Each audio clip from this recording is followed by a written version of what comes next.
Okay, this is how Rhonda does Bella's nails. So I got this. This is actually a dog nail trimmer. It's actually guillotine.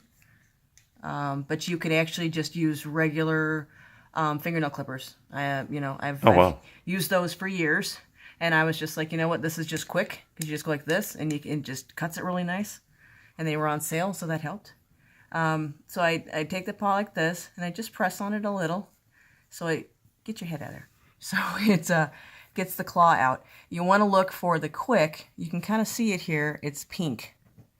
Okay. Can you see that? Okay. The quick? It's called the quick. What it is, it's a blood vessel that runs through the nails, and all you want to do is just take the tips off. Now you'll notice that she's just chilling out. Now, see how pointy these are? I haven't actually done them in a while. So That's from her scratching on her thing. That's how she sharpens them up. yeah. And you just want to make sure that you just don't cut that quick, because what will happen is that they'll bleed quite a lot. Oops, I totally missed your nail on that one. And this is Bella's like this because I've been doing this since she was literally a baby. She was a kid. Yeah, so good. It's better to start now than later. Yeah, see? And then they also have a dew claw right here on the side. Sometimes they grow really fast, sometimes they don't. Bella's doesn't really grow that fast, but I still just kind of take the tip off. And that's it. That's one paw. Okay? It's real easy to... Come on, let me see your pretties. Yeah, let me see pretties. Come on. You're doing so good. Let me see pretties. Thank you. Come on. So the purring's good because you know that she feels safe, even though she doesn't like it. Come on. It's almost like a self-soothing thing. Yeah, cats and dogs typically don't like you to mess with their paws, but if you if you do it early enough, where is your claw? Come on, let me see. If they do get long enough, they will actually start chewing on them, and they will actually splinter. Yeesh. Come on, you're going to be a stinker now, aren't you? Yeah, usually she's better than this. Yeah, come on. Well, she's been messed with a lot today. We've started pilling her. So, yeah. Throwing pills down her throat. Yeah, so she's just like, I don't want you to mess with me. Let me see your dew claw. Let me see. Yeah, your dew claw's fine. Okay, and we're all done. What about the back? The back legs. Good job, Baya. The back legs, I don't. They typically on any cats that I've ever had, they typically don't grow very long, and they seem to be able to kind of take care of them themselves.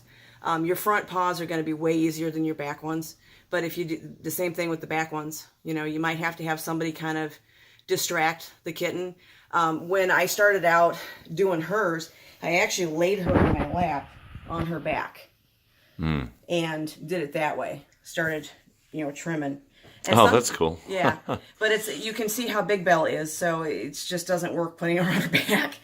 But Rascal, when he was around, Who's Rascal? he was my baby, and I could lay him in my lap like this, and I could just I could do all of his paws, and he'd just lay there like he was just in heaven, and he was high on catnip. But Yeah, there you go. More reason to use catnip for your kids. Yeah, it soothes them. It lowers their anxiety. It makes them more pliable, so you can kind of work with them better. Yeah, it just kind of stones them. If you have a Dollar Tree out there, I have gotten. There are certain Dollar Trees, not every single one of them, but there are some Dollar Trees down there. They have a small pet aisle. They will have just a small bag of catnip for $1. And you can get a couple of them. They're pretty cheap that way. Even some of their toys have catnip in them too. Mm-hmm. Yeah. Like that stick of dynamite. Oh yeah, she loves that. Where's that thing? She loves that. She licks it. Or stick of dynamite. Oh, here it is. Let's see if she'll lick it. Hey. No. Oh, see?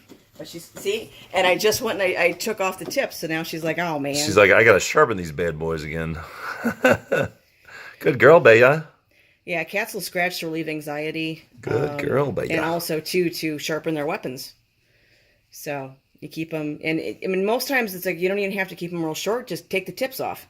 So yeah, the tips are real sharp. It's marking. It's stress relief, anxiety relief. for them when they scratch. And It's their defense weapons. right. So like if you do declaw a cat, you're depressing them. Well, yeah, if you declaw a cat, you're actually taking off the first knuckle. So it's Yeesh. because in a cat, their nails comes out of their bone in their foot. So all you're doing is you're basically taking a guillotine like this, and you're cutting off their first knuckle, and you're crippling the cat. So that's something I've been against for a very long time. But Cool. that's not everybody's opinion. All right. Well, thank you, Rhonda, for that very informative how to clip a cat's nails. And that yawn means everything's all good, and that sneeze means I have time bad to- allergies. Pilled again. It's time to get pilled. Okay, bye. Bye. Yeah, one